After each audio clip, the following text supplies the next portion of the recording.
long as I draw breath upon this earth, grief will be my friend. It will always be a gentle reminder that for 17 years I had a child that I loved, and now a child that I miss. I hold in my heart a safety deposit of memories that gently unfold at the knocking of grief. I go to that quiet place of the heart, and there I dwell until life calls me back. Well, you never think death's going to come with a child. So when we had a family spat and ran out of the house that night, it was to go to a hotel and spend the night, because I always believe that in the morning things look better and it's easier. And 30 minutes later, Chris is dead. I didn't know he had a gun. I didn't know, it's such a shock. But for me, the whole story starts. Chris shoots himself. Cops come. They put me in a car, Chris's car, because we drove to where he jumped out and ran from me and shot himself with me, chasing him, begging him not to. But the cops forgot about me for 3 hours. They put me in a car, and during that time, I call it infused. I had a sweet, warm, pink thing fill the car.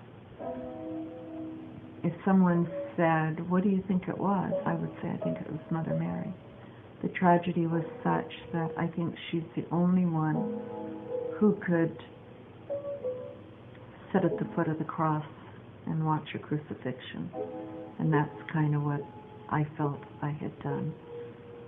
But no matter what it was, for 3 hours I sat frozen in time and told by this soft, warm love everything I needed to do for transplantation. He had only recently gotten his driver's license and had put on it no to the donor. And I remember looking at his picture when he brought his driver's license home, because he was so excited. I said, "Why did you say no?" I said, "Oh, Mom, I want to keep all my body parts." And I knew that he would change his mind when he understood, because he was a very giving person. He was a very loving person. And as I unwrapped him, and that's one of the things I did during the 8 hours, is I wanted to see all of his body, just like when he was a newborn. I wanted to rub his feet and his legs and his arms and his hands. And I bathed his body with my tears and prepared him to go back to heaven instead of his birth. It's a time I needed, and a time I so appreciate that I had, knowing that he was leaving to go back.